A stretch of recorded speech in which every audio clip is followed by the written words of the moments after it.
Now to some stories that we're following across the state. A man convicted of setting a North Texas grandmother on fire 13 years ago will be executed tonight. Initially, Matthew Johnson confessed to setting 76-year-old Nancy Harris on fire during a robbery. He later claimed he was under the influence and only meant to scare the woman. He's tried to appeal several times, most recently on Sunday, but all have been denied. If no last-minute stays are granted, Johnson will become the fourth person executed in Texas this year. America executed 2 men yesterday. The first man executed was Ben Ritchie, the cop killer. Has this ever happened? Please let us know on the comments section. On May 20th, 2025, at 6:53 p.m., Matthew Lee Johnson was executed in Texas. That date wasn't chosen at random.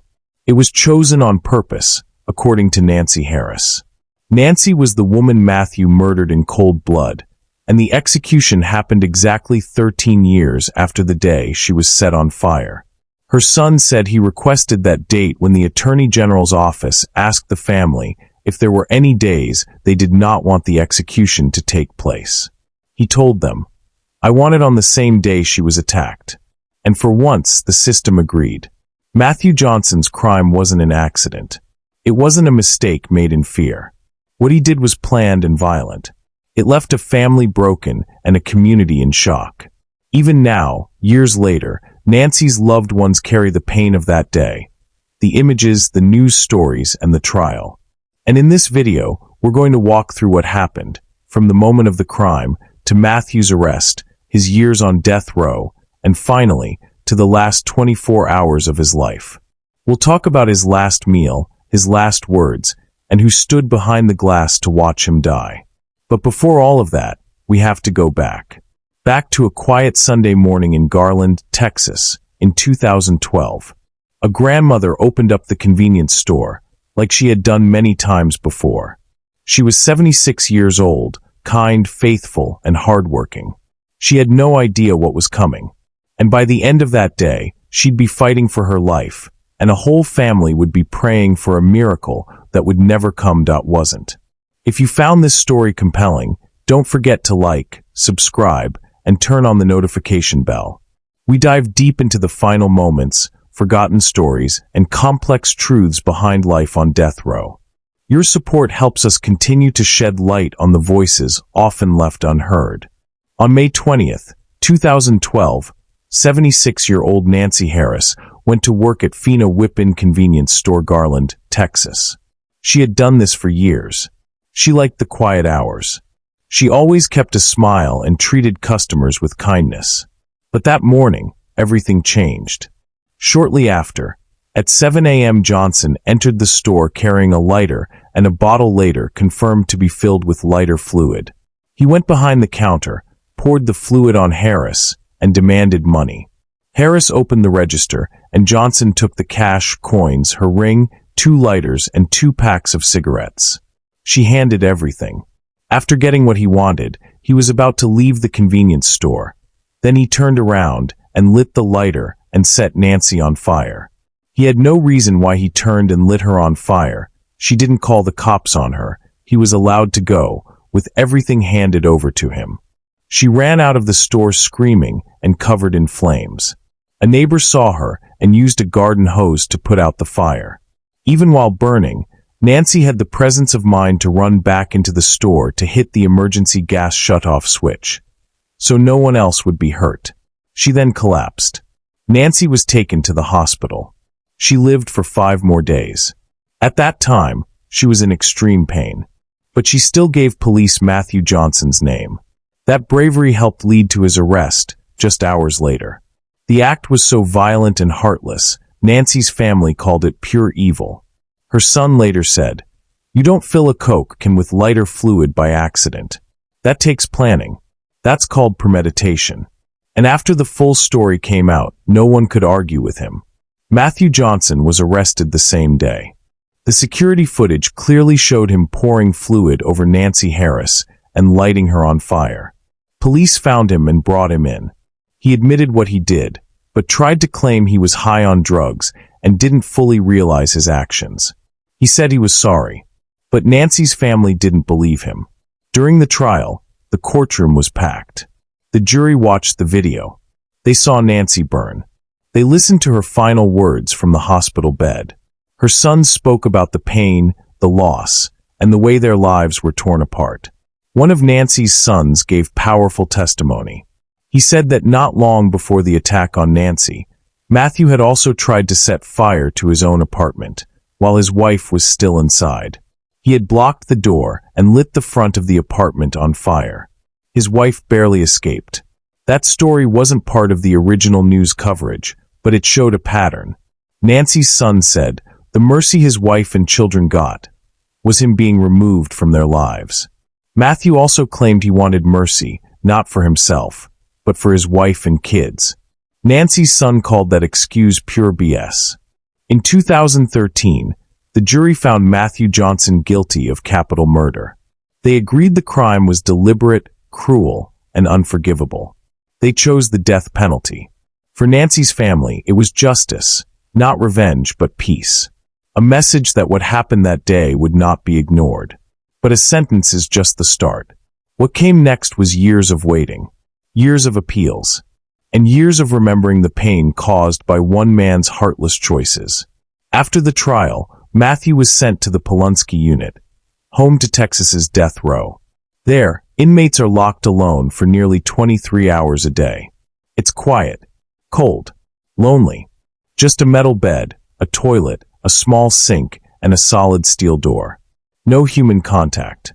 No distractions. Just time. Over the next 13 years, Matthew Johnson filed multiple appeals. His lawyers said the trial was unfair, that the court didn't fully consider his background, his drug problems, and his state of mind. They claimed he wasn't evil, just broken. But the courts didn't buy it. Each appeal was rejected.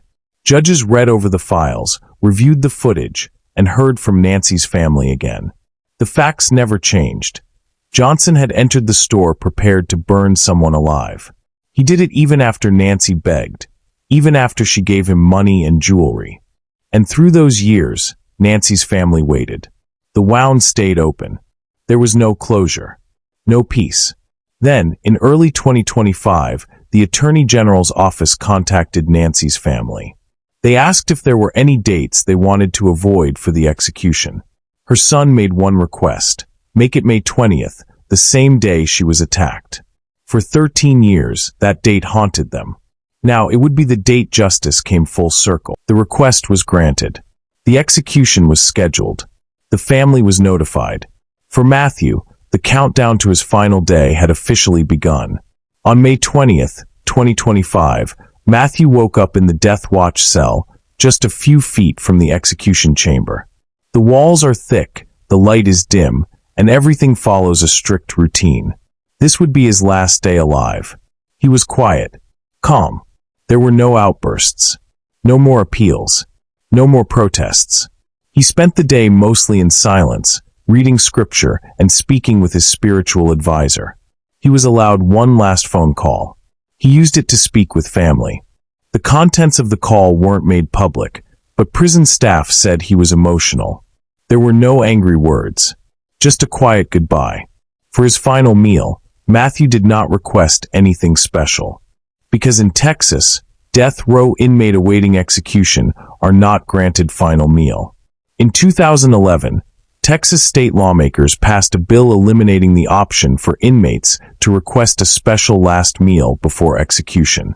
This decision was prompted by the notoriety surrounding Lawrence Russell Brewer's final meal request.